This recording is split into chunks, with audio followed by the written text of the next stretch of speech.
सर्व अच्युत गोत्रे बंधू आणि भगिनी, त्याचप्रमाणे साधू संतांना दंडवत प्रणाम. आज आपण 146 नंबरच्या सत्संगामध्ये प्रवेश करत आहोत. गेली अनेक सत्संगापासून आपण परमेश्वरांनी सांगितलेल्या तत्वसिद्धांत व आचारप्रणालीचं चिंतन करत आहोत. आणि हे चिंतन करत असताना अनेक सद्भक्त जे जोडले गेलेले, अनेक सद्भक्त सत्संग ऐकतात, त्यांच्या वेळोवेळी येणाऱ्या प्रतिक्रियेवरती त्यावरती प्रकाश टाकण्याचा आपण प्रयत्न करतो. परमेश्वरांनी सांगितलेले तत्वसिद्धांत, आचार विचार प्रणाली जोपर्यंत आपल्याला कळत नाही, आपल्याला समजत नाही, तोपर्यंत आपण जी करत असलेली जी धार्मिकता आहे ती योग्य अयोग्य आपण समजू शकत नाही. आणि म्हणून आपण केलेली किंवा करत असलेली जी धार्मिकता आहे ती कितपत योग्य आहे, कितपत अयोग्य आहे हे समजण्यासाठी आपले दिशा योग्य की अयोग्य हे लक्षात घेण्यासाठी अभ्यासाशिवाय पर्याय नाही. कोणत्याही भौतिक जगामध्ये आपण अभ्यास करत असतो आणि नंतर कृती करत असतो, पण धर्म ही अशी गोष्ट आहे का अभ्यास न करता धार्मिकता करणाऱ्यांची संख्या खूप मोठ्या प्रमाणात आहे. आणि त्यामुळे एक न्यूनगंड, एक गैरसमज, एक भीती धर्माच्या ज्ञानाच्या संदर्भात निर्माण झालेली आहे. आपण दैवराटीत जगत असताना, परमेश्वर भक्ती करत असताना या गोष्टीचा जरूर विचार केला पाहिजे. कारण आपण देवता भक्ती करत होतो, अनेक कर्मकांड विधी अंधश्रद्धा जोपासत होतो, परंतु परमेश्वर कृपेने आपल्या प्रयत्नांनी कोणाच्या तरी निमित्तातून आपल्याला हे कळालं की देवता भक्ती काय, परमेश्वर भक्ती काय, जीव काय, प्रपंच काय. आणि हे कळाल्यानंतर आपल्या मनातला जो गैरसमज होता, जो भ्रम होता, तो आपण काढून टाकला आणि परमेश्वर भक्तीला लागलो. परंतु परमेश्वर भक्तीला लागत असताना, लागलेले असताना किंवा करत असताना ती दिशा तरी आपली योग्य आहे की नाही, परमेश्वर भक्ती करत असताना कोणती आचारप्रणाली परमेश्वरांनी सांगितलेली आहे, कोणते तत्वसिद्धांत परमेश्वरांनी सांगितलेले हे समजून घेणं अत्यंत गरजेचं आहे. अनेक गोष्टीविषयी आपल्या मनामध्ये धर्मातल्या बाबतीत अनेक विषयासंदर्भात भ्रम असतो. मागच्या सत्संगामध्ये आपण चिंतन केलं की साधू संतांच्या संदर्भात असेल, वासनिकांच्या संदर्भात असेल, एक गैरसमज न्यूनगंड प्रत्येक जीवाविषयी असतो. कारण जीव स्वार्थी आहे, जीव दोषदर्शिका आहे, अधमती आदगती आदरती हे जे स्ट्रक्चर त्याचं आहे. परमेश्वराने अनादी अविद्ययुक्त जो जीव सांगितला, तो जीव जो आपण अभ्यासला, त्या अभ्यासाच्या माध्यमातून आपल्याला हे समजायला पाहिजे, कळायला पाहिजे की जीव काय आहे आणि आपण त्यात कसा बदल करून घेतला पाहिजे. किंवा जीव आहे म्हणून मग तसंच वागायचं किंवा तसंच राहायचं, यातून परमेश्वर प्राप्ती होत नसते. जीव म्हटला की मग तो नामधारक असेल, वासनिक असेल, दीक्षित असेल, अनुसरलेले असतील, चर्यावंत असतील, बाह्य अंगाचा प्रत्येकाला फरक पडत असतो, बाह्य अंगाचा परिणाम त्यांच्यावर होत असतो, प्रभाव पडत असतो. आणि त्या अनुषंगाने अत्यंत बारीक सारीक तत्त्वज्ञान परमेश्वरांनी सांगितलेलं आहे. उन्हाळा असेल, पावसाळा असेल, हिवाळा असेल, कसं वागावं, कसं राहावं, कसं खावं, कसं बसावं, कुठं राहावं, ह्या बारीक सारीक गोष्टी आपल्याला सांगितलेल्या आहे. परंतु अनेक धर्मातली जे अनेक सद्भक्त आहे, असा अनेक वर्ग असा आहे की तो अभ्यास करत नाही, धर्म त्यांना माहीत नाही, तत्त्वज्ञान त्यांना माहीत नाही, काही ऐकण्याची त्यांची मानसिकता नाही, नकारात्मक भावना घेऊन धर्मावरती प्रतिक्रिया करणाऱ्यांची संख्या काही कमी नाही. कारण परमेश्वराने स्पष्ट सांगितलं, एक जाणून बोलतो, एक नेणून बोलतो. एखाद्याला काहीच ज्ञान नसतं पण तरी तो बोलतो, एखाद्याला जाणीव असते, ज्ञान असतं म्हणून बोलतो. याच्यामध्ये खूप मोठा फरक असतो. कारण जाणून बोलणं आणि नेणून बोलणं हा जो गोष्ट आहे, हे अंधारात चालणं आणि उजेडात चालण्यासारखं आहे. परंतु व्यक्ती स्वातंत्र्याच्या माध्यमातून प्रत्येकाला आपले विचार मांडण्याची एक कायद्याने मुभा दिली असते, कायद्याने आधार दिलेला असतो. आणि प्रत्येकजण आपापल्या अवस्थेनुसार, आपापल्या विचारानुसार आपापल्या प्रतिक्रिया देत असतात. परंतु धर्म म्हटला की अभ्यासाशिवाय पर्याय नाही. आणि अभ्यास करून, जाणून उमजून प्रतिक्रिया द्यायच्या असतात, बोलायच्या असतात, जाणून घ्यायचं असतं. जाणून घेतल्यानंतर योग्य अयोग्य सर्व बाजूंनी प्रयत्न करायचा असतो. कारण परमेश्वराचा जो विचारधारा आहे ही अत्यंत प्रगल्भ आहे, अत्यंत बोल्ड आहे. आपलं हेतू काय, आपला उद्देश काय, आपल्या करण्याची कृतीच्या पाठीमागचा भाव काय, याच्यावरती ह्या साऱ्या गोष्टी अवलंबून असतात. परंतु भाव व्यभिचारी परमेश्वरांनी सांगितलेलं आहे. भाव जरी असेल, हेतू चांगला असेल, पण कृती वाईट असेल, किंवा वाईट चांगली आहे व कृती चांगली आहे परंतु हेतू वाईट असेल, भाव चांगला नसेल, तर त्या गोष्टीला काय अर्थ नाही. या साऱ्या गोष्टी मिळून आल्या पाहिजे. आचार्य सांगतात, भावहीन तो दैवहीन. भाव असणं अत्यंत गरजेचं आहे, पण भाव कायमस्वरूपी जीवाचा टिकत नाही आणि तो टिकवण्यासाठी ज्ञानाची अत्यंत गरज आहे. ज्ञानावरती आधारित भाव असेल, आपली कृती असेल, आपलं सातत्य असेल, आपलं ध्येय असेल, हे स्पष्ट होत असतं. आणि म्हणून ज्ञानाशिवाय कोणत्याही गोष्टीचा पर्याय नाही. नामधारक असेल, वासनिक असेल, वेळोवेळी आपण यावरती प्रकाश टाकलेला आहे की प्रत्येकाला प्रत्येकाच्या अवस्थेनुसार प्राथमिक का होईना ज्ञान असायला पाहिजे.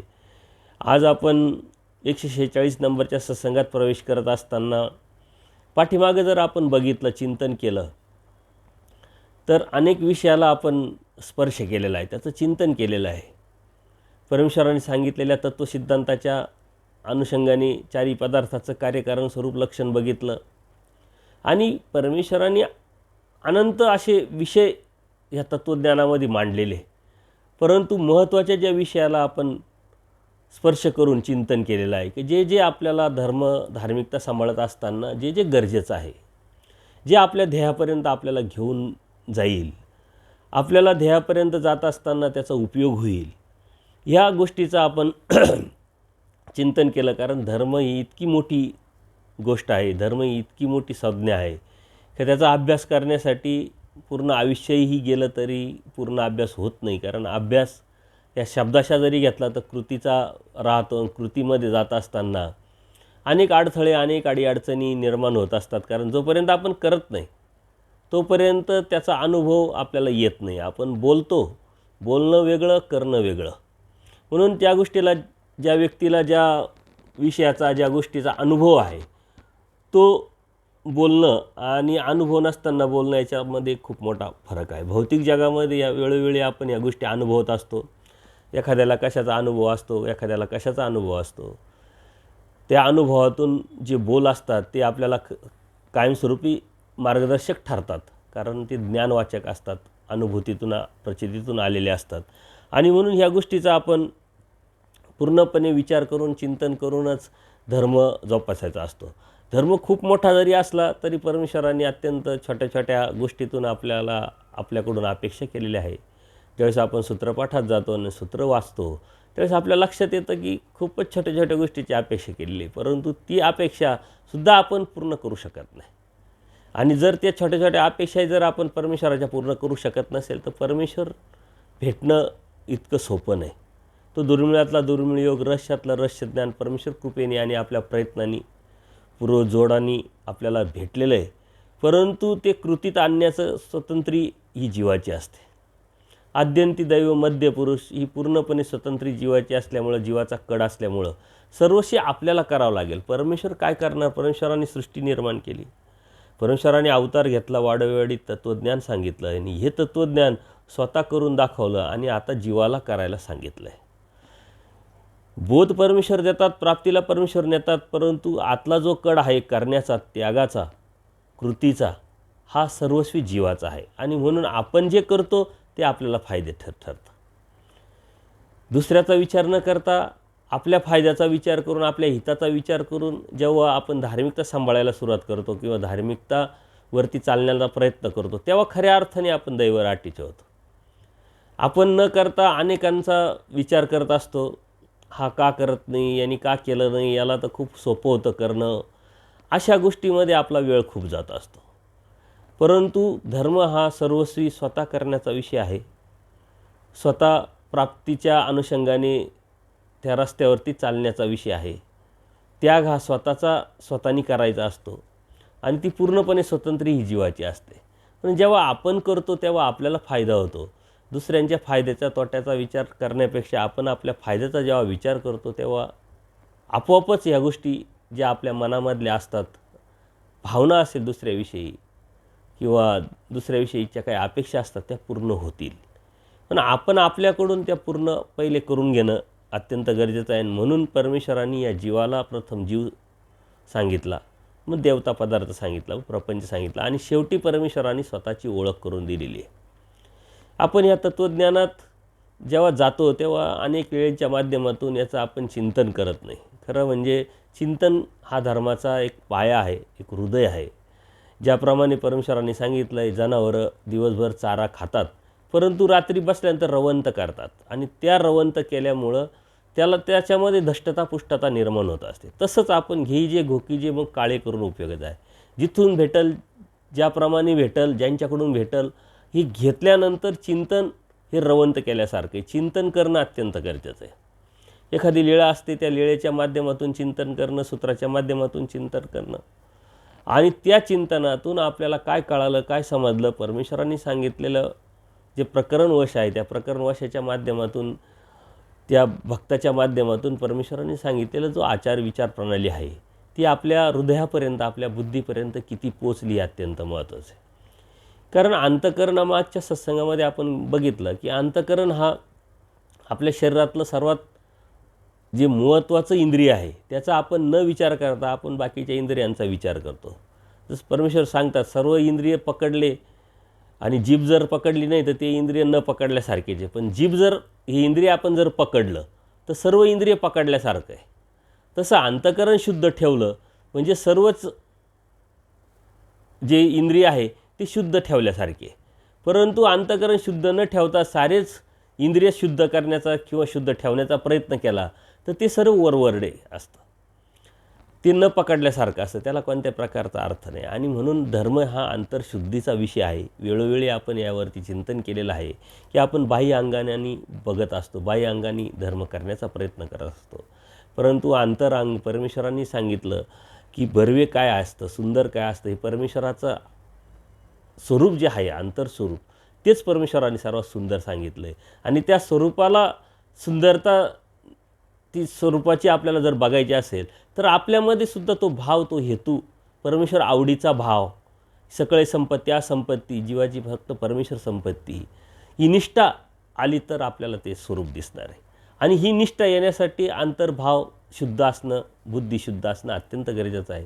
म्हणून अंतरामध्ये शुद्धता जर आली, शुद्ध भाव आला, आपली शुद्ध विचारधारा निर्माण झाली तर आपोआपच आपली इंद्रिय त्या पद्धतीनं काम करतात. मग आपली बुद्धी असेल, त्या बुद्धीचा जो प्रभाव असतो त्या पद्धतीनंच शुद्ध भावनेनेच इंद्रियांवरती जात असतो. म्हणून आपण जे बी कर्म करतो ते कर्म लागत असतं, त्यातून भोग निर्माण होत असतात. संत असंत सामुग्री आपल्यामध्ये असतं, आपण ज्या पद्धतीनं डेव्हलप केलं ते डेव्हलप होत असतं. आणि यावरती वेळोवेळी आपण प्रकाश टाकण्याचा प्रयत्न केलेला आहे. आता हे जे सूत्र हे अत्यंत महत्त्वाचे, प्रत्येक सूत्र आपल्याला दुर्मिळ आहे, रहस्यातलं रहस्य आहे आणि अनमोल असं किमतीचे एक एक सूत्र आपल्याला महत्त्वाचे. कारण परमेश्वरांनी सांगितलेलं तो जो सूत्र आहे त्याच्या पाठीमागचा जो हेतू आहे, त्याच्या पाठीमागचं आपलं जे हित आहे, हे परमेश्वरांनी सांगितलेलं आहे. आणि कोणत्या तरी भक्ताच्या निमित्ताने त्यांच्या प्रश्नाला उत्तर देताना आपल्याला हे वचनं परमेश्वरांनी सांगितलेलं आहे, म्हणजे अप्रत्यक्षरित्या या जीवाकडून अपेक्षा केलेली आहे. आणि म्हणून परमेश्वरांनी आपल्याकडून जे अपेक्षा केली त्या अपेक्षेत जर आपण उतरलो तर मग परमेश्वराच्या ह्या रस्त्यावरती जात असताना परमेश्वराचं साह्य होणार आणि परमेश्वराच्या ध्येयापर्यंत आपण पोहोचणार. बऱ्याच गोष्टीचा आपल्या मनामध्ये भ्रम आहे, कारण आज भ्रम असण्याचं कारण आजूबाजूचं जे वातावरण आहे त्या पद्धतीचं नाही, ते पोषक वातावरण असायला पाहिजे, ते नाही. आचाराच्या अनुषंगाने घ्या, विचाराच्या अनुषंगाने घ्या, त्यागाच्या अनुषंगाने घ्या. आणि परमेश्वरांनी स्पष्ट सांगितलं आहे धर्मामध्ये येवा पर्याय नाही, परमेश्वराला पर्याय नाही, परमेश्वराच्या ज्या तत्वाला पर्याय नाही. आचार हाच एक आपला मुख्य पाया आहे, त्याग हाच हा मुख्य पाया आहे. कारण अनुसरणाची व्याख्या, परमेश्वराच्या प्राप्तीची व्याख्या हे सारे त्यागाशी आणि आचरणाशी निगडीत आहे. परंतु याच्यामध्ये जर आपण तडजोड केली तर तो धर्म जसा आहे तसा समोरच्यापर्यंत जाऊ शकत नाही. आणि जर तडजोड केली तर आपल्याला त्याचा काही फायदा होत नाही. हा कालानुक्रमे काही गोष्टीचे बदल झालेला आहे, मग कपड्यात बदल असेल, खाण्यात बदल असेल, राहणीमानात बदल असेल, पण तत्त्वसिद्धांत मात्र तेच आहे. नित्यविधीच्या अनुषंगापेक्षा माणसांनी निमित्तविधीला जास्त महत्त्व दिलं, हा बदल अपेक्षित नसतानाही धर्मामध्ये आपल्याला जास्त दिसतो. परंतु प्रत्येकजण आपापल्या परीने धर्म सांभाळत असतो. फक्त त्या धर्मावरती राहत असताना आपली निष्ठा तडजोड न करण्याची भाव, आपला हेतू अत्यंत शुद्ध आणि निष्ठ पद्धतीनं जर आपण समर्थपणे तो धर्म परमेश्वराचा सांभाळण्याचा किंवा करण्याचा प्रयत्न केला तर नक्कीच पुढच्या पिढीपर्यंतसुद्धा जसा आहे तसा धर्म जात असतो आणि त्या पद्धतीनंच आपल्याला त्याचा समज येऊन, जाणीव होऊन आपण ती धार्मिकता त्या पद्धतीनं करत असतो. मागचं सूत्र आपण अत्यंत महत्त्वाचं बघितलं होतं की सन्निधानी असोनी आधीनता नाही, या त्या असन्निधान बोलीजे आणि असन्निधानी असोनी आज्ञाप्रतिपालन करी, या ते सन्निधान बोलीजे. सन्निधान आणि असन्निधान यातला गैरसमज, यातला भ्रम आपण मागच्या वेळेस चिंतन केलं की आपला उद्देश काय असायला पाहिजे, आपला भाव काय असायला पाहिजे, आपला हेतू काय असायला पाहिजे. परमेश्वराच्या सन्निधान असन्निधानातला हा जो भ्रम आहे आपण जर निर्माण केला तर नक्कीच आपल्या भक्तीमध्ये तेवढ्याच दृढता, तेवढ्याच पद्धतीचं समर्थवादावरची निष्ठा आणि तेवढ्या शुद्ध भावनेने आपण करू शकत नाही. पण परमेश्वर समोर आहे आणि त्यावेळेस तो भावना निर्माण करून, तो हेतू ठेवून जर आपण कोणती क्रिया असेल, आचार असेल, त्याग असेल करण्याचा प्रयत्न केला तर नक्कीच परमेश्वराच्या ह्या सन्निधानात आपण बसतो. कारण असन्निधानी आज्ञाप्रतिपालन करी, असन्निधानी तळमळ, असन्निधानी हट्ट जर केलं तर परमेश्वर म्हणतात मी सर्वच देईल. आणि आपल्याला असन्निधान आहे म्हणजे काय की वचनं आहे, सूत्र आहे, आचारप्रणाली आहे, आपल्यासमोर अनंत लीळा आहे. त्या लीळेच्या माध्यमातून अनेक सद्भक्तांच्या निमित्ताने परमेश्वराने सांगितलेलं तत्त्वज्ञान आपल्यासमोर आहे, वचनं आहे आणि त्या वचनामध्ये अत्यंत सूक्ष्म असा आचार परमेश्वराने जो बी आपल्याला सांगितला आहे तो आपल्यापर्यंत पोहोचला आहे. म्हणजे असन्निधानी असण्याचं काही कारण नाही किंवा म्हणण्याचं काही कारण नाही, फक्त तो आपला भाव आहे, ती आपली मानसिकता आहे आणि त्या मानसिकतेतून आपण बाहेर पडणं हे अत्यंत गरजेचं आहे. ज्यावेळेस आपण हे ठामपणे आपण सन्निधानात आहोत असं म्हटलं की नक्कीच आपल्याला पुढं जाता येत असतं. आणि या असन्निधानाचा काही लोक जो भाऊ करतात आणि त्या भाऊमधून अनेक परंपरेच्या काही गोष्टी ज्या आहे ज्या चुकीच्या पद्धतीनं समाजापर्यंत येत असतात. प्रसवाच्या माध्यमातून आपल्याला सद्भक्तांवरती त्या लादल्या जातात, परंतु ही प्रत्येकाची आपापली बुद्धी आहे. एखादी गोष्ट माझ्यावरती लादली, तुमच्यावरती लादली, कोणी लादली, जीवनही लादली, तर ती योग्य अयोग्य कितपत आपल्याला पटतं, आपल्या बुद्धीला समजतं, ती सर्वशी गोष्ट आपल्या ज्ञानावरती, जाणीवरती अवलंबून असते. कोणी काही सांगेल, कारण जग आहे, अनंत जीव आहे, आपापल्या बुद्धीनं प्रत्येकजण विषयव्यवस्था करत असतो. परंतु आपल्याला ती कितपत पटली, कितपत समजली, कितपत जाणवली आणि कितपत योग्य वाटते, कितपत अयोग्य वाटते, हे सायंटिफिकली आपण समजून घेतलं पाहिजे, प्रॅक्टिकली आपण समजून घेतलं पाहिजे आणि शास्त्राच्या अनुषंगाने प्रकरणवाशाच्या माध्यमातून पण आपण तो हेतू समजून घेतला पाहिजे. तेव्हा करणं न करणं यावरती जातो. परंतु पूर्णपणे डोकं आपण जर गाण ठेवून जर दुसऱ्याच्या ताब्यात दिलं तर तो सांगेल आणि आपल्याला करावं लागेल.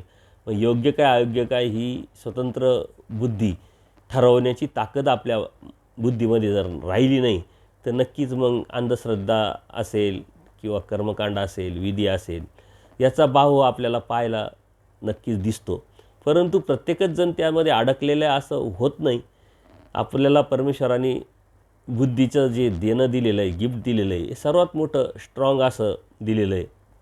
त्याच्यामध्ये खूप मोठी ताकद आहे आणि त्या ताकदीच्या जोरावरतीच आपण हे समजून उमजून घेऊन आपल्याला ती जाणीव निर्माण करून त्या करण्याची उर्मी किंवा प्रेरणा आपल्याला भेटत असते आणि त्या बुद्धीच्या जोरावरतीच आपण हे सारं करत असतो. आचार्य असेल, पूजनीय माईंभट असेल, महादाईसा असतील, या बुद्धीच्या जोरावरतीच परमेश्वराकडं अर्जुनदेव असतील, परमेश्वराकडं प्रश्न विचारत होते. या बुद्धीच्या जोरावरतीच प्रश्न विचारून ही सारी जी धार्मिकता आहे किंवा धर्म आहे, तत्त्व, सिद्धांत, आचार, विचारप्रणाली ही परमेश्वराकडून त्यांनी काढलेली. म्हणजे अप्रत्यक्षने त्या जीवच या धर्म उत्पत्तीसाठी निमित्त आहे. परमेश्वराची प्रवृत्ती असली तर परमेश्वर सांगणार, परंतु प्रवृत्ती नसतानाही जर प्रश्न जीवाने विचारला तर परमेश्वर सांगतात. आणि म्हणून अशा कितीतरी गोष्टी त्यातून आपल्याला जाणवतात की परमेश्वराला विचारलं तर परमेश्वराने सांगितलेलं आहे. एकदा महादाईसा असंच उपाय नाही काही आहे असं आहे का काही, ह्या सूत्राच्या माध्यमातून परमेश्वर सांगतात की ज्ञानानंतर प्रेम होतं. आणि हे महादाईसाला किंवा आचार्यांना माहीत नव्हतं. त्यांना आश्चर्य वाटतं की ज्ञानानंतर प्रेम होतं. आत्तापर्यंत त्यांना असा समज होता का ज्ञान झालं तर प्रेम होणार नाही, त्याच्यामुळं आपल्याला ज्ञान झालं आहे, आता आपल्याला प्रेमाचा अधिकार नाही किंवा आपल्याला प्रेमाचा काही संबंध नाही, अशी मानसिकता होती. पण ते जेव्हा ऐकलं महादाईसांनी, आचार्यांना सांगितलं, आचार्यांनी परत देवाला विचारलं, त्यावेळेस आचार्य स्वतः देवाला म्हणतात, मग तुम्ही इथून मागं कधी सांगितलं नाही? तर देव स्पष्ट सांगतात, तुम्ही कधी विचारलं नाही. याचा अर्थ परमेश्वराला जे जे विचारलं तो धर्म आपल्यापर्यंत आलेला आहे. आणि म्हणून ह्या जीवाच्या माध्यमातून, जीवाच्या बुद्धीच्या माध्यमातूनच धर्म आपल्यापर्यंत पोहोचला आहे. आणि त्या बुद्धीच्या जोरावरतीच धर्म आपल्याला समजून घेऊन, उमजून घेऊन परमेश्वराचा जो धर्म आहे तो सांभाळायचा आहे आणि त्याच बुद्धीच्या जोरावरती परमेश्वर प्राप्त पण करायचं आहे. म्हणजे बुद्धीचा जोर म्हणजे काय? हे तत्त्वज्ञानाच्या गोष्टीतून माहिती करून मग आपण आचारावरती जायचं, त्यागावरती जायचं आहे. ते एखाद्याला जर पटलं, हिताचं समजलं, या बुद्धीनं जर सांगितलं की याचे हे केल्याशिवाय पर्याय नाही, हे केलं तरच परमेश्वर प्राप्त होणार आहे, तर मग ते शरीरसुद्धा करायला सुरुवात होतं. जसं आपण म्हणतो एखादी गोष्ट माइंडसेट, एखादी खूप मोठा डोंगर आहे, आपण चढायला लागल्यानंतर आपण अगोदरच घाबरून जातो, अरे बापरे इतका मोठा डोंगर शक्य नाही. परंतु परत आपल्या बुद्धी आपल्याला समजावते की आपण करू शकतो, करायला पाहिजे, आणि मग माइंड सेट होतो आपला. आणि मग तो डोंगर किती मोठा असला तरी आपल्याला त्याच्यावरती चढण्यासाठी भीती वाटत नाही ना, आपण सही सलामतपणे अत्यंत हिमतीने तो डोंगर चढून जातो. तशा पद्धतीचा आपला माइंडसेट धर्मामध्ये झाला पाहिजे. तो माइंडसेट जोपर्यंत होत नाही तोपर्यंत ना आपण धर्म समजून घेत, ना धर्माची जाणीव तयार होत, ना धर्माच्या अनुषंगाने त्याग निर्माण होत आणि आचरणाचा विषय येत. म्हणून माइंडसेट झाला की मला हे करायचं आहे आणि केल्याशिवाय पर्याय नाही, आणि मी हे करू शकतो, आणि मला याचं केल्यावर काय फायदा होणार आहे, हा एकदा माइंडसेट आपण जर करून घेतला तर धर्म अत्यंत सोपा, सरळ आणि अत्यंत स्पष्ट, पारदर्शकपणे आपल्याला समजेल. अन्यथा छोटासा तत्त्वज्ञानसुद्धा खूप मोठं वाटेल, छोटासा त्यागसुद्धा खूप मोठा वाटेल, ती हिंमत आपल्या मनामध्ये येणार नाही. म्हणून सन्निधान असन्निधान हा जो विषय, हा मनाच्या भावनेचा विषय आहे. आणि हे पाठीमागं सूत्र जर आपण बघितले तर हे सर्व त्याच पद्धतीचे सूत्र आहे. अत्यंत मोठे तोलामोलाचे सूत्र आपल्यापर्यंत परमेश्वरांनी पोचवलेले. समाजात फिरत असताना या सूत्रांचा आपल्याला खूप मोठा फायदा होतो.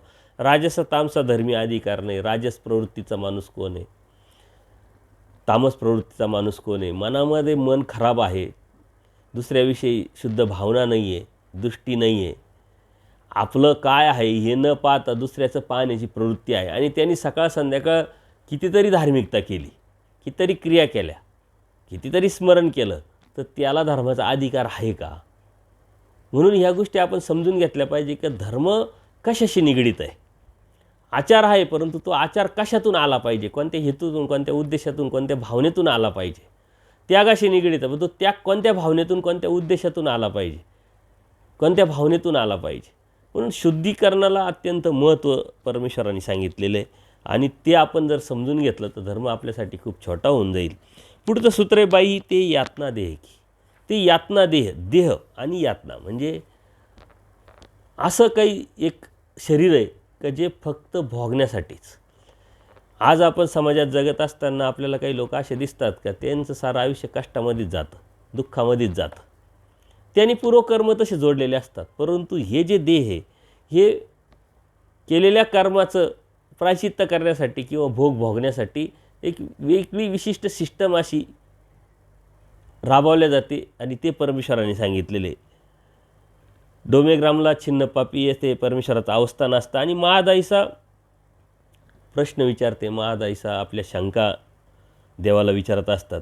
महादाईसा जाऊन पुराणातून ऐकून यायच्या काही गोष्टी आणि त्याच पुराणातल्या गोष्टी देवाला विचारायच्या का पुराणात असं सांगितलं आहे, मग देव खरं काय खोटं काय हे परमेश्वर तिथं त्यांना सांगायचे. परमेश्वर म्हणतात तुम्हाला आम्ही इथून सांगतो काय आहे ते, काय मग योग्य असेल, खरं असेल, खोटं असेल, हे सर्व परमेश्वरांनी त्यावरती प्रकाश टाकलेला. म्हणून पुराणातल्या गोष्टी आपल्याला इथं कळतात, इथं समजतात. आणि त्याच्यामुळं जोपर्यंत इथं येत नाही, ती दृष्टी निर्माण होत नाही, तोपर्यंत शुद्ध भावनेने कोणती धार्मिकता कुणी करू शकत नाही. देवतेचे भक्त जे आहे कर्मराटीचे, त्यांच्यामध्ये ती दृष्टीच नसते.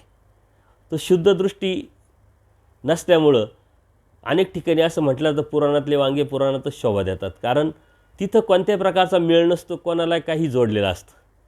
आणि इथं मात्र अत्यंत स्पष्ट आणि पारदर्शकता असते. आणि म्हणून महादाईसा पुराण ऐकून येतात आणि तिथं देवाला विचारतात की पुराणामध्ये नरक सांगितलेले 84 लक्ष नरक सांगितलेले ते खरं की खोटं.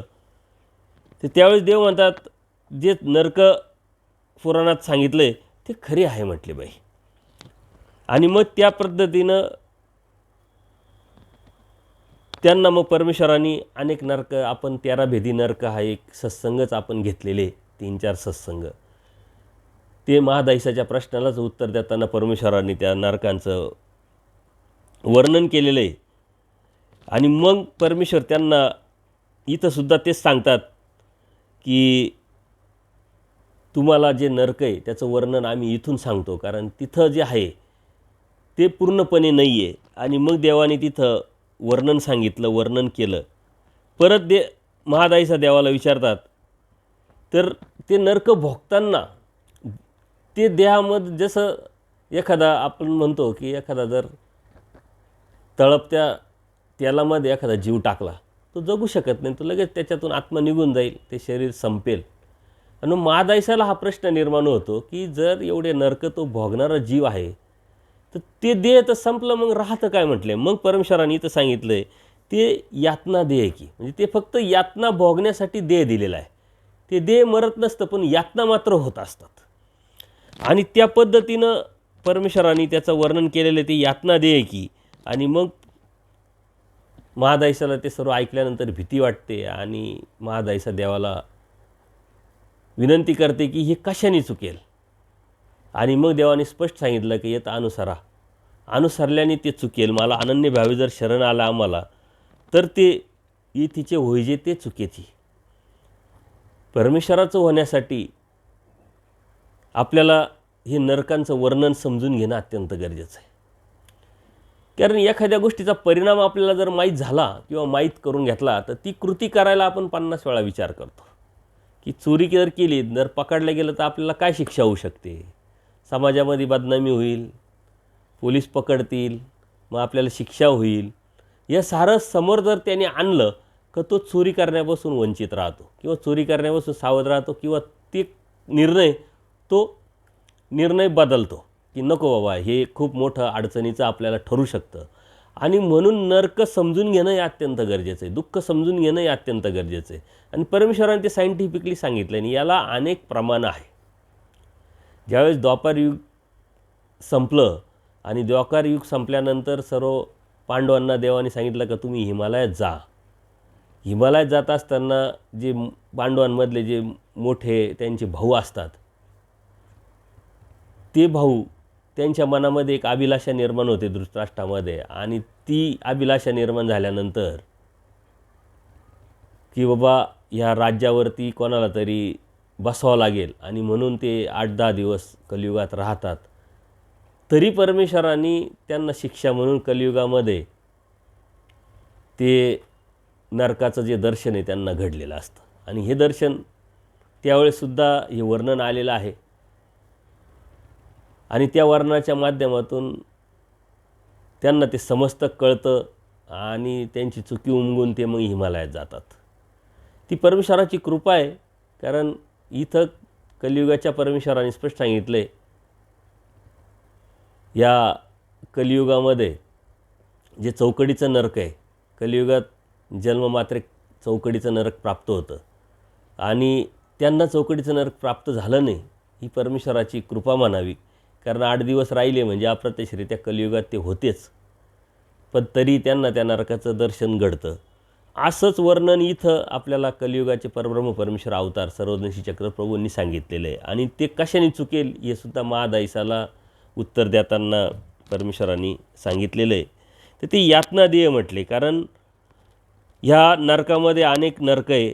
प्रेतदेह आहे, रौरव आहे, चौकडी आहे, ग्रहत्व आहे. इतके 13 भेदी नरक आपण वर्णन सत्संगामधून समजून घेतलेलं आहे. असे अनेक जे नरक आहे, हे नरक भोगवण्यासाठी एक विशिष्ट देह दिलेला असतो आणि त्या देहातून त्या जीवाचं ते नरक भोगवलं जातं. कारण त्याला यातना होतात, त्याला दुःख होतात, परत त्याच्यातून काढलं जातं. ते शरीर तसंच असतं, त्याला बरं वाटतं, काढल्यानंतर परत टाकल्यानंतर परत त्याला दुःख होतं.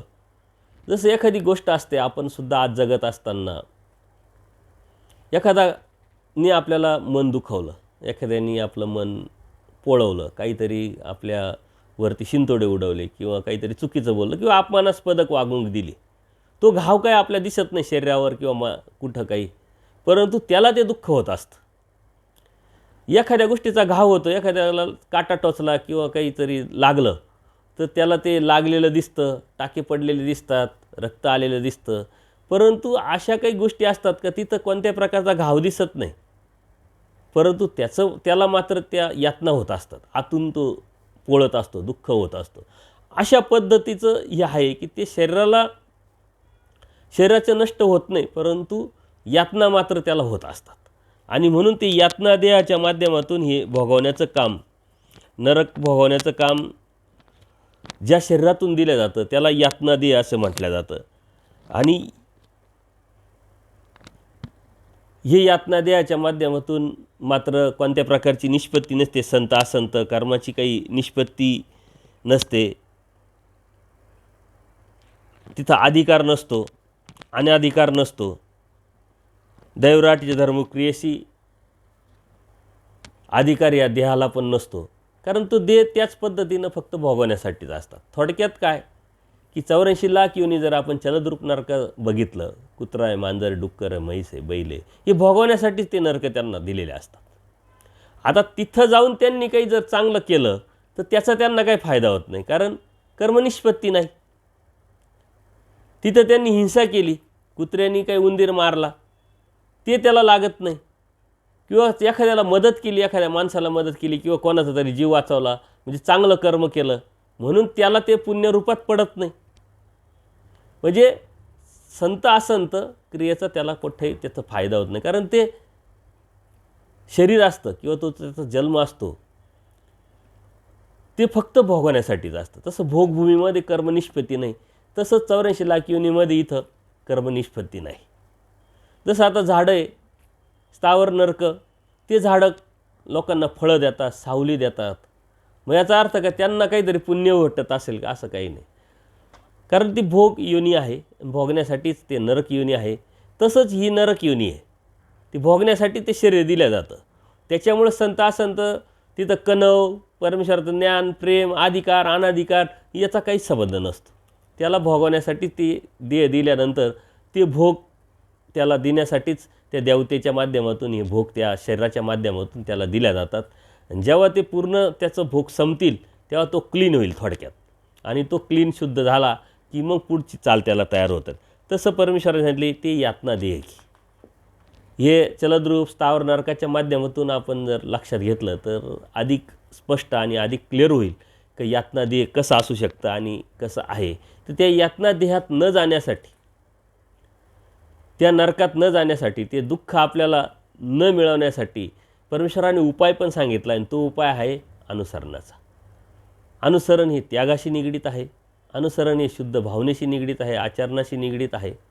आणि ते आपण जेवढं केलं तेवढं कमी आहे, परंतु जितकं करू शकतो तितकं करायला पाहिजे. आणि त्याच अनुषंगाने आपण हे अनेक सत्संग आचार मालिकेचं बघत असतो की नामधारक आणि वासनिक अवस्थेत राहत असताना आपण त्यागाच्या अनुषंगाने, आचाराच्या अनुषंगाने या सूत्रांकडे कोणत्या दृष्टीनं बघितलं पाहिजे, ती प्रगल्भ दृष्टी कशी निर्माण झाली पाहिजे, आणि त्या गोष्टीच्या माध्यमातून आपण काय करू शकतो जिथं आहे तिथं.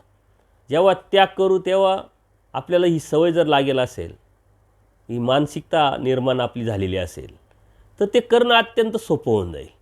मग आपण त्याग करू मग करू असं म्हटलं तर असं होत नाही. म्हणून ह्या गोष्टीचा आपण विचार करतोय, चिंतन करतोय, नामधारक वासनिकांच्या अनुषंगाने हे सत्संग आपण घेत असतो आणि घेतलेले आहे. त्याचा अनेक सद्भक्तांना उपयोग झाला. जे गैरसमज असतील, अज्ञान असेल, हे दूर झाले. काही लोक आपल्या अनुषंगाने जितकं करायचा प्रयत्न करायला पाहिजे ते करतात, आणि अनेक असे साधू संत आहे ते सुद्धा हे सत्संग ऐकतात. ऑलरेडी आता त्यांनी त्याग केलेला आहे, त्या त्यागाच्या माध्यमातून ते आचरण करतात, परंतु तरी उजळणीच्या माध्यमातून बघतात. किंवा अनेक साधू संत माझ्याशी संपर्क साधतात की नामधारक वासनिकमध्ये आम्ही फिरत असताना ह्या नामधारक वासनिकांना नेमकं आम्ही काय सांगावं हे आमच्या लक्षात येत नाही, परंतु सत्संगाच्या माध्यमातून आमच्या लक्षात येतं आणि ती दृष्टीतून मग आम्ही त्या वाचनाचा त्या पद्धतीनं अर्थ सांगण्याचा प्रयत्न करतो. त्यांना ते पटतं. आपली ती योग्यता नाही, पात्रता नाही, परंतु कोण कोणत्या पद्धतीने ती विषय व्यवस्था करल हे सांगण्याचा उद्देश आहे आपला. कारण एखाद्या वचनाकडे, एखाद्या सूत्राकडे, एखाद्या लिळेकडे कोण कोणत्या पद्धतीनं बघतोय, कोणत्या हेतूने बघतोय, कोणत्या भावाने बघतोय, त्याच्यावरती त्याचं करणं न करणं, त्याला समजणं न समजणं अवलंबून असतं. आणि म्हणून आपण हे वचनाचं ते आचाराच्या अनुषंगाने चिंतन करत आहोत. हे शास्त्र दृष्टाप्रती कारण होय का अदृष्टाप्रती कारण होय, हे अत्यंत महत्त्वाचं आहे. आणि आज आपल्याला हे दिसतंय, समजतंय, कळतंय. हे शास्त्र म्हणजे परमेश्वराचं हे ब्रह्मविद्याशास्त्र, त्यातून एक तर दृष्टपर तुम्हाला फायदा होईल किंवा अदृष्टपर फायदा होईल. तर दृष्टपर फायदा काय होईल आणि अदृष्टपर फायदा काय होईल हे जर आपण समजून घेतलं तर अत्यंत सोपं आहे. आणि दृष्टपर फायद्याच्या अनुषंगाने जर ही धार्मिकता आपण करत असेल, आणि 99% लोक हे दृष्टपर फायद्याने करत असतात, म्हणून ती देवता भक्ती ठरते, ती परमेश्वर भक्तीपर्यंत जातच नाही. कारण दृष्टपर अदृष्टपर, हेतुक अहेतुक या ज्या गोष्टी आहे या आपण अनेक सत्संगामध्ये त्याचं चिंतन केलेलं आहे. आणि म्हणून कोणती गोष्ट करत असताना, करायची असताना ती समजून घेणं महत्त्वाचं आहे. आणि त्या समजून घेण्यातून ती अचूकता आपण पकडली पाहिजे. बरं, एकाच मिनटात, एका दिवसात, एका गोष्टीत लगेच कळालं, लगेच दृष्टापासून अदृष्टापर्यंत माणूस जाईल असंही नाही आहे. परंतु अनेक लीळा, अभ्यासाचं सातत्य, आणि त्या सातत्यातून आपण या दृष्टापासून अदृष्टापर्यंत जाऊ शकतो. तर ह्या ज्या गोष्टी ब्रह्मविद्याशास्त्र जे आहे, दृष्टापद कारण होय म्हणजे चैतन्यापासून, म्हणजे सर्व देवतेचे जे फळ आहे हे प्राप्त ह्या ब्रह्मविद्याशास्त्रातून भेटत असतात. खरं म्हणजे देवतेचे जे फळ आहे हे देवतेकडून भेटणं अत्यंत मुश्किल असतं. कारण देवतेचा आचार, विचार, प्रणाली ते थोडं जरी चुकी झाली तरी तिथं त्या गोष्टी होऊ शकत नाही.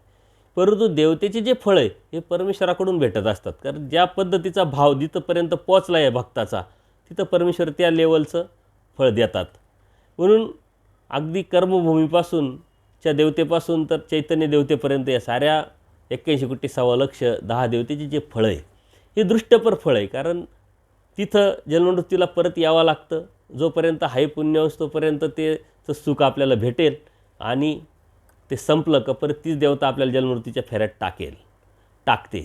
आपण देवता वर्गामध्ये याचं खोलवर चिंतन केलेलं आहे.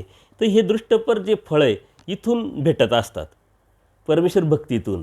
कारण आपण आपला उद्देश जो आहे धार्मिकतेचा, धर्माचा किंवा परमेश्वर प्राप्तीचा, तो आपण समजून नाही घेतलेला आहे.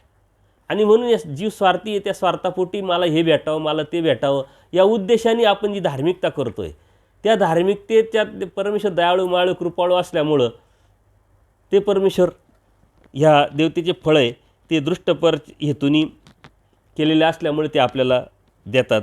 ते फळे प्राप्त होतात ते दृष्टपर.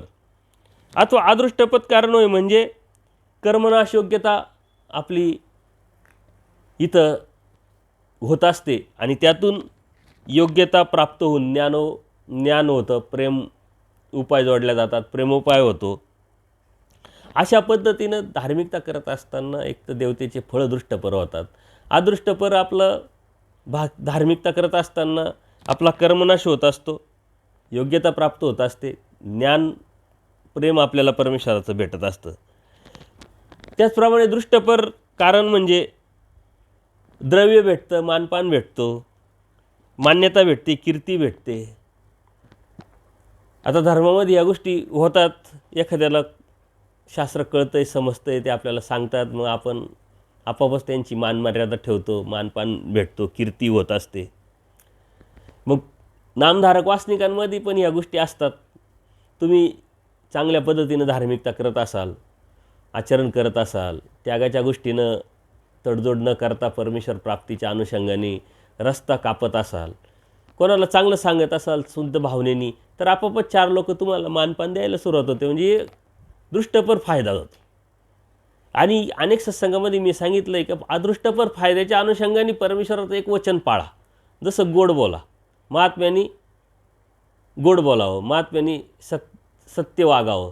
हे आचरण करत असताना परमेश्वराने सांगितलेलं आहे म्हणून आपण करतो आहे, पण आपोआपच दृष्टपर फायदा त्याचा होत असतो. त्या पद्धतीनं मानपान भेटतो, सर्व भेटतं. किंवा हे करत असताना जर आपल्याकडून काही कळत नकळत चुका घडलेल्या असतील तर त्याची उपरती होते, प्रायश्चित्त आपण घेत असतो. आणि आचरण केलं तर आपोआपच योग्यता कर्मनाश होऊन नरक चुकतात. हे शास्त्रदृष्टपती कारण होय, म्हणजे प्रमादियाला संतफळे प्राप्त होतात. आणि अदृष्टापदी कारण होय म्हणजे कनव निष्पन्न होत असते. तर शब्दाशा जर आपण समजून घेतलं तर दृष्टपर अदृष्टपर हा जो विषय हा अत्यंत आपल्या धर्माचा पाया आहे, गाभा आहे, ते हृदय. म्हणून समजून न घेता जर आपण धार्मिक करत राहिलो तर त्यातून आपण काय मिळवायला आलेलं हे न समजल्यामुळं आपल्याला मिळतं भरतंच वेगळंच. म्हणून दृष्टपर करत असताना समाजामध्ये मानपान भेटावं म्हणून आपण करतो आहे, पैसा भेटावा म्हणून आपण करतो आहे, कीर्ती भेटावी म्हणून आपण करतो आहे, मन ती भेटावी म्हणून आपण करतो आहे, का एखाद्या संस्थेचं मोठं आपल्याला अध्यक्षपद भेटावं, लोकांनी आपली मिरवणूक काढावी, वेगळ्या गोष्टी कराव्या, हा उद्देश ठेवून करतो आहे, का फक्त परमेश्वराचं म्हणून करतो आहे, परमेश्वर भेटावं म्हणून करतो आहे, हा जो उद्देश किंवा ध्येय याच्यावरती प्राप्तीचं अवलंबून असतं. पण या ज्या गोष्टी साऱ्या आपण आपल्या समोर लगेच लक्षात येतात का आपण करत राहावं, करताना मात्र आपला उद्देश हेतू काय त्याच्यावरती ते आपल्याला भेटत असतं. दृष्टपर ह्या ज्या गोष्टी भेटत असतात त्यातून मात्र परमेश्वर अदृष्टपर जी आहे ती प्राप्ती होत नसते. आणि अदृष्टपर जर करत असेल आपण तर आपल्याला या गोष्टीची अपेक्षा नसते, स्वार्थ नसतो, तो कॉम्प्रोमाइज तडजोड करत नाही. मग त्यांना आचार्यांच्या अनेक स्मृती डोळ्यासमोर येतात, त्या स्मृतीच्या माध्यमातून तो तसा वागण्याचा प्रयत्न करतो, तसा सांगण्याचा प्रयत्न करतो. ह्या स्मृतींवरती आपण अनेक वेळा चिंतन केलेलं आहे की आचार्यांचं पूजन होत असताना आचार्यांनी काय सांगितलं वासनिकांना. किंवा कुणी भक्त देह छपायला जात असताना ताप असतो आणि आचार्य म्हणतात तुम्हाला खूप ताप आलेला आहे, तुम्ही जाऊ नका. तर ते म्हणतात देवाचं ऐकू का तुमचं ऐकू. आचार्य म्हणतात तुम्ही देवाचं ऐका, आणि ते देह छपायला जातात, परमेश्वर प्राप्त करतात. म्हणजे आपण सुद्धा ह्या गोष्टी जर आपल्याला परमेश्वराने काय सांगितलेलं आहे हे जर समजलेलं असेल तर मग आपण प्रश्न विचारू शकतो की देवाने हे सांगितलं आहे, मग आता हे करायचं की हे जे आपल्याला नामधारक वासनिक किंवा साधुसंत सांगतात ते करायचं. जर आपल्याला देवाने काय सांगितलं हेच माहीत नाही तर त्यांनी जे सांगितलं किंवा ते कोणी बोलत असेल किंवा सांगत असेल किंवा दाखवत असतील ते तेच खरं समजून आपण करतो. म्हणून शास्त्र समजून घेणं, ज्ञानवाचक आपल्याला लक्षात घेणं हे अत्यंत महत्त्वाचं आहे. कारण दृष्टपर केलं तर बऱ्याच गोष्टी बाह्य अंगाने आपल्याला दिसतात. कोणाला जागा भेटते, मठ मंदिरं भेटतात, मानपान भेटतो, नामधारक वासनिकाच्या अनुषंगाने सुद्धा अरे हा चांगला माणूस आहे, समाजात त्याचं नाव होतं, हे उपदेशी लोक आहे, हे खाती नाही पिती नाही, व्यवस्थित राहतात, गोड बोलतात. जर समज असेल त्याला तर त्या पद्धतीनं तो करत राहतो. आणि आम्हाला हे चालत नाही, आम्हाला हे चालत नाही म्हणून समाजामध्ये सुद्धा नाही नाही मान व संप्रदाय खूप कडक आहे, त्यांना हे चालत नाही, त्यांना ते चालत नाही, त्या अनुषंगाने काही गैरसमज पण निर्माण होतात. परंतु का चालत नाही हे सांगण्याची प्रवृत्ती किंवा इच्छा आपली असली पाहिजे. आणि म्हणून जे बी करायचं आहे ते अदृष्टपर केलं पाहिजे, कारण परमेश्वराची भक्तीची अदृष्टपरावरती आधारित आहे. अदृष्ट भक्ती म्हणजेच परमेश्वराची भक्ती आहे, आणि परमेश्वराची भक्ती या अदृष्टपरावरती अवलंबून असल्यामुळं अदृष्टपर समजणं आपल्याला अत्यंत गरजेचं आहे. म्हणजे परमेश्वर प्राप्तीच्या अनुषंगाने जे बी आपण करू त्याला अदृष्टपर म्हणतात. परमेश्वर प्राप्तीच्या व्यतिरिक्त आपण जे बी करू त्याला दृष्टपर म्हणतात. आवर म्हणजे चैतन्य देवतेपासून तर कर्मभूमीच्या देवतेपर्यंत, आणि पर म्हणजे चैतन्याच्या पर, चैतन्याच्या पलीकडे, चैतन्यापर परमेश्वर तो देव श्रीचक्रवर सकळ जीवा ते रक्षिता उद्धरिता. यातूनच आपल्याला परमेश्वरांनी या तत्त्वज्ञानातून ह्या गोष्टी अगदी स्पष्ट आणि क्लिअर केलेलं आहे. आणि म्हणून आपण अदृष्टपर केलं, मग अदृष्टपर स्मरण करा, अदृष्टपर विडावा, अदृष्टपर स्थानं करा, अदृष्टपर क्रिया करा, तर ते लेखी लागतं, तर त्याचा फायदा होतो, तर परमेश्वरापर्यंत पोचतं. आणि ते पोचल्यानंतरच मग आपल्याला ज्ञानाचा किंवा प्रेमाचा जे परमेश्वराने सांगितलेले जे 2 साधने परमेश्वर प्राप्तीचे त्याची आपल्याला प्राप्ती होत असते. अन्यथा आपण दृष्टपर करत राहिलो किती करा, ना आपल्या अंतर्मनामध्ये बदल होत, ना परमेश्वरापर्यंत ते लेखी लागत. ते लेखी लागत नसल्यामुळं ना त्याचा आपल्याला फायदा होत. म्हणून दृष्टपर अदृष्टपर हे करून घेणे अत्यंत महत्त्वाचं आहे. आणि मग अदृष्टपर दृष्टपर यातून आपल्याला भौतिक जगामध्ये अनेक वस्तूच्या माध्यमातून फायदे होत असतात. ते फायदे तोटे परमेश्वरापर्यंत आपल्याला कितपत घेऊन जातील या शंका आपल्याला निर्माण झाल्या पाहिजे. नामधारक वासनिकांमध्ये ह्या गोष्टीचा खूप विचार झाला पाहिजे, खूप चिंतन झालं पाहिजे. आपण क्रिया करतो का करतो, कशासाठी करतो, आपण स्थानं करायला चाललो कशासाठी करतो, आपण वाचन करतो आहे, अभ्यास करतो आहे, कशासाठी करतो आहे, या प्रश्नांचे उत्तरं जर आपल्या मनामध्ये क्लिअर असतील, स्पष्ट असतील, पारदर्शक असेल तर त्या भक्तीला अर्थ आहे. नाही तर आज अनेक सद्भक्त आजूबाजूला अभ्यास करताना दिसतात, धार्मिकता करताना दिसतात, संख्या खूप मोठी मानव संप्रदायाची, परंतु त्यातून समाजामध्ये जे जनमत तयार व्हायला पाहिजे, समाजामध्ये जे अस्तित्व दिसायला पाहिजे ते न दिसण्याचं कारण की महानुभावांनी तडजोड निर्माण करून घेतलेली धर्मामध्ये. वास्तविक धर्मामध्ये कोणत्या प्रकारची तडजोड नाही, येवा नाही, पर्याय नाही. जे जसा आहे तसा धर्म समजून घेणं, जसा आहे तसा मांडणं, जसा आहे तसा करणं, हे जर आपण केलं तर परमेश्वराचा खरा धर्म समाजापर्यंत जास्तीत जास्त जाईल. परंतु जे उपदेशी आहे, नामधारक आहे, वासनिक आहे, धार्मिकता करतात, परंतु जसा आहे तसा धर्म न समजून घेतल्यामुळे जसा आहे तसा धर्म समाजापर्यंत जात नाही. आणि म्हणून आपणच कुठंतरी आपल्या धर्माला समाजापर्यंत नेण्यापासून थांबवतोय, रोखतोय, हे बी आपण समजून घेतलं पाहिजे. आपण आपल्याला करण्यासाठी आपण समजून घ्या, अदृष्टपर परमेश्वर प्राप्तीच्या अनुषंगाने समजून घ्या, या गोष्टी आपोआप होतील. परंतु आपण त्या गोष्टी न करता दृष्टपर स्वार्थपर जीवाच्या या स्ट्रक्चरच्या बाहेर पडायला तयार नाही. आणि म्हणून आपल्याला त्याचा जेवढा लाभ व्हायला पाहिजे तेवढा लाभ होत नाही. कारण सत्संगात फिरत असताना अनेकांना मी प्रश्न विचारतो, तुम्ही का उपदेश घेतला, तुम्ही का धार्मिकता करता, कशासाठी करता, ते सारं दृष्टपर उत्तर येतात. तुम्ही उपदेशी का झालो, तर मला मुलगा होत नव्हता म्हणून मला उपदेश घेतला, मग मला मुलगा झाला. मला असं संकट होतं, कोर्टाची अडचण होती, हे होतं ते होतं, कोणीतरी सांगितलं इथं खेटा घाला, मग मी खेटा घालायला लागलो, मग मला रिझल्ट भेटला, मी उपदेश झाला. अनेक साधू संतांच्या बाबतीतसुद्धा असे प्रश्न मी विचारल्यानंतर हे सुद्धा भौतिक जगाचेच उत्तर येतात. खूप दुर्मिळ असे आहे का ज्यांना धर्म कळाला, ज्ञान कळालं, पूजनीय आचार्यांसारखं, पूजनीय माईंभटांसारखं, आणि मग त्यांनी फक्त तोची व्हावा, तोची भेटावा या उद्देशाने, या अदृष्टपर भावनेनी धार्मिकता करणारे जे आहे अत्यंत दुर्मिळ आहे. आणि ते परमेश्वराला प्रिय आहे आणि परमेश्वराच्या त्या खावणीमध्ये तेच बसतात, परमेश्वराच्या कडामध्ये तेच बसतात आणि ते परमेश्वराला अपेक्षित आहे ना. आपण कशामध्ये बसतो याचं आत्मचिंतन, आत्मपरीक्षण करून वर्गीकरण एकदा करायचं आणि त्यानंतर या गोष्टी करायला सुरुवात जर केल्या तर अत्यंत महत्त्वाचं आहे. देखील श्रीमूर्ती आठवीजे ती मूर्ती स्मरण बोलीजे, ऐकिली श्रीमूर्ती आठवीजे ती भावना बोलीजे. भावना आणि स्मरण यातला नेमका फरक या सूत्रातून परमेश्वराने आपल्याला सांगितलेलं आहे.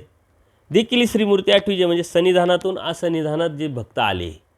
आता श्रीमूर्ती जर पाहिली असेल, देखील श्रीमूर्ती पाहिली, आचार्यांनी पाहिली, पूजनीय माईंभटांनी पाहिली, महादायसांनी पाहिली, औसांनी पाहिली, आणि त्यांच्या समोरच देव असन्निधानात पण गेले. म्हणजे उत्तरापंथाकडे गमन केल्यानंतर श्रीमूर्ती समोर होती, ती दृष्टी आड गेली.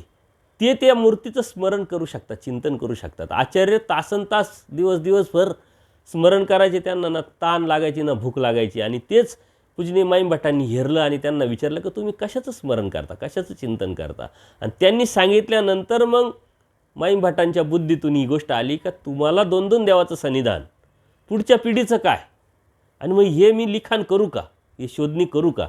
आणि त्यानंतर आचार्यांनी परवानगी देऊन लीळाचरित्राची बांधणी पूजनीय माईंभटांनी केली, शोधणी केली. आणि त्या तत्त्वज्ञान आपल्यापर्यंत पोहोचलेलं आहे.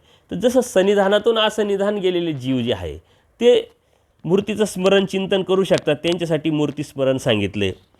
जे मूर्तीस्मरण करतात त्याला मूर्तीस्मरण म्हणावे. मूर्तीस्मरण आता आपणसुद्धा मूर्तीस्मरण करू शकतो, करतात, कारण आपण असन्निधान आपण मूर्ती बघितलेली नाही, पण लीळाचरित्राच्या अनेक सूत्रांच्या माध्यमातून, अनेक लीळांच्या माध्यमातून, अनेक भक्तांच्या निमित्ताने परमेश्वरांनी जे ज्या लीळा केलेल्या आहे त्या लीळेच्या माध्यमातून मग महादाईसा आहे, देवाला स्नान घालत असतील, स्नानाच्या काही लीळा आहे.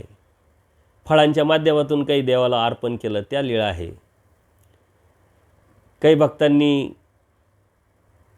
देवाचं पूजन केलं, चरणतीर्थ स्वीकारलं, त्या लीळा आहे. त्या अवयवाच्या आपण लीळा स्मरण चिंतन करत, नाम लीळा मूर्ती चेष्टा. नाम घेताना लीळा आपण आठवायच्या असतात, मग ती मूर्ती समोर येते. म्हणजे त्या अवयवांच्या माध्यमातून चेष्टा आठवायच्या असतात, मग त्या चेष्टेच्या माध्यमातून ती मूर्ती समोर येते. जसं महादाईसाला विचारलं आचार्यांनी की तुम्ही देवाला आठवता का, काय आठवतं? तर शेवटी महादाईस सांगतात की आम्ही बेलापूरला असताना जी चेष्टा देवानी केली ती आम्ही आठवतो. शेवटपर्यंत ती लीळा महादाईस आठवत होत्या. आचार्य अशा काही लीळा आहे का ज्या शेवटपर्यंत आठवत होते, का जे देवानी त्यांना शिदोरी पाठवली. तर अशा ज्या लीळा आहे आपण आजसुद्धा त्या स्मरण करतो, चिंतन करतो. त्या भावना जरी असल्या तरी सन्निधानातून असन्निधानात गेलेले जीव आहे ते मूर्ती आठवतील, पण ती बी एक भावनाच आहे. आणि आपण सुद्धा जे स्मरण करतो, चिंतन करतो ती एक भावनाच आहे. फक्त यातलं थोडासा जो फरक आहे नेमका, ते अत्यंत स्पष्ट पारदर्शकपणे आठवू शकतात, आपण त्या पूर्णपणे आठवू शकत नाही ती मूर्ती. म्हणून ऐकिली श्रीमूर्ती आठविजे म्हणजे केवळ असन्निधानातलं असलेलं ज्या लीळा आहे, चेष्टा आहे, त्या ऐकलेल्या, आपण पाहिलेल्या, वाचलेल्या असतात आणि त्या माध्यमातून आपण मूर्तीची आठवण करतो. ते भावना स्मरण म्हणजे त्या स्मरणाला भावना स्मरण असं म्हणावं. कारण भावना केल्याशिवाय आपल्याला त्या लीळा आठवणं शक्य नाही.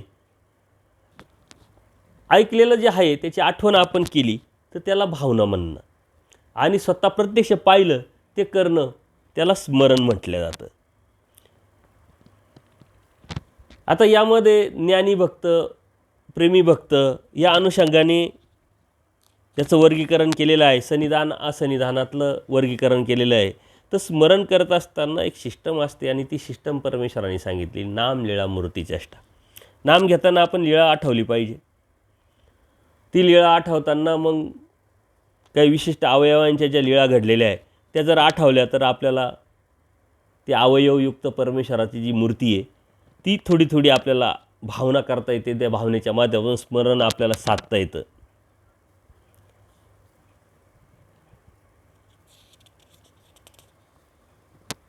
आणि ते स्मरण परमेश्वरापर्यंत पोचतं. ते अदृष्टपर जर असेल तर परमेश्वरापर्यंत पोचेल. दृष्टपर असेल तर ते परमेश्वरापर्यंत पोचतच नाही, कारण परमेश्वराची एवढी मोठी फौज, या ज्या शक्ती आहे त्यांच्यापर्यंतच ती जातं आणि परमेश्वराच्या प्रवृत्तीनं मग त्या जीवाला काय सहाय्य व्हायचं ते होत राहतं. पण परमेश्वरापर्यंत पोचायचं असेल तर अदृष्टपराला अत्यंत महत्त्व आहे. आणि तेच एकाच्या पाठी दृष्टपर अदृष्टपर सांगितलं, त्याच्या पाठी पुढं मग स्मरणाचं गोष्ट सांगितली. तर ह्या ज्या गोष्टी आहे या आपण वाचनाच्या माध्यमातून सुद्धा समजू शकतो की एका वाचनाच्या नंतरही दुसरं वचन का आलं. वचन संबंध आपण जर बघितला, आता आज आपल्याला या सत्संगाचा उद्देश काय की वाचनाचे अर्थ आणि नामधारक वाचनिकांना आपल्याला काय आचार यातून करता येईल, त्याच्यामुळे वचन संबंध आपण घेत नाही. परंतु एका वाचनाच्या नंतर दुसरं वचन येण्याचा उद्देश ती आखणी इतकी सुंदरपणे केलेली आहे की ती सुंदरता आपण अनुभवू शकतो, प्रचितीला येऊ शकते. पाठीमागचं सूत्र पुढच्यावर अवलंबून असतं, पुढचं सूत्र मागच्यावर अवलंबून असतं, अशी ती गुंफण पुढं जात असते. आणि म्हणून भावना स्मरण आणि स्मरण या आपण जर समजून घेतल्या तर दोन्हीही भावनाच आहे. कारण जरी सन्निधानातले जीव असन्निधानात आले आणि ते स्मरण करताय तर ते स्मरणसुद्धा भावनेच्या माध्यमातून त्या लीळा घडलेल्या आहे, बघितलेल्या आहे, त्या अनुभवाला आलेले आहे, ते भावना निर्माण करूनच स्मरण करतात. परंतु त्यांची स्पष्टता क्लिअर असते आणि आपली थोडीशी लीळेच्या माध्यमातून ऐकलेलं वाचलेलं या अनुषंगाने मग आपण त्या स्मरण करत असतो. ज्ञानाने आपण या गोष्टी समजून घेत असतो, जाणून घेत असतो आणि मग नंतर स्मरण चिंतन करत असतो. प्रतिक्षणी त्याग. आता हे सुद्धा स्मरणाच्या माध्यमातूनच सांगितलेलं आहे की स्मरण करत असताना आपापच आपण त्यागाकडे जात असतो. श्रीचरणापासून श्री मुकुटापर्यंत स्मरण करायचं असतं. अवयव संबंधित ज्या लीळा आहे त्या करायच्या असतात. श्रीचरणाचा लीळा आठवत असताना मग त्याचा त्याग करून पण पुढच्या लीळा आठवायच्या असतात. मग मांडीवरच्या पूजनीय माईमठांना पहिल्या भेटीत देवानी जे स्वतःचं अस्तित्व दाखवलं त्यावेळेस त्यांनी जानू थापटली. ती लीळा आपण आठवली का ती जानू आठवल्यासारखी होते. तर अशा अवसराच्या अनुषंगाने ज्या लीळा घडलेल्या आहे त्या लीळा आठवल्यानंतर त्याग करत करत करत श्रीचरणापासून आपण मुकुटापर्यंत यायचं असतं. क्रियापरत्वे, स्थानपरत्वे, पुरुषपरत्वे अशा पद्धतीनं आपण त्या लीळा आठवायच्या असतात. क्रियापरत्वे म्हणजे धानाईसाचा आंबा स्वीकार केला, बाईसांचे पाणीभात स्वीकार केले, सुदाम्याचे पोहे स्वीकार केले, भाईदेवाचे बोरे स्वीकार केले. तर ह्या क्रिया परमेश्वरांनी ज्या केलेले, परमेश्वराकडे ज्या भक्तांनी केलेल्या आहे त्या क्रियापरत्वे आपण लीळा आठवू शकतो. नित्यनिमित्त विधीच्या माध्यमातून विधीपरत्वे त्याग आपण करायचा असतो. प्रत्यक्षाने म्हणजे कंटिन्यू एकच लीळा तुम्ही त्यात आठवल्या तर तुमच्या मनामध्ये जी भावना निर्माण व्हायला पाहिजे देवाच्या प्रती, जी निष्ठा निर्माण व्हायला पाहिजे ती होणार नाही. म्हणून लीळा बदलत राहिल्या पाहिजे. मग त्या स्थानपरत्वे, क्रियापरत्वे, पुरुषपरत्वे जर बदलल्या तर आपल्याला ती गोडी पण लागते आणि त्या गोडीच्या माध्यमातून परमेश्वर भक्ती आपण किंवा स्मरण आपण व्यवस्थित करू शकतो. आणि स्मरण करताना एकाच ठाणी चित्त राहू पण शकत नाही एकाच ठिकाणी. म्हणून गुणविशेष काही लीळा आपण जर आठवल्या तर त्या पद्धतीनं आपण काही सद्भक्त जे आहे, आचार्य असतील, माईमभट असेल, महादाईसा असेल, औसा असेल, त्यांनी ज्या क्रिया केल्या,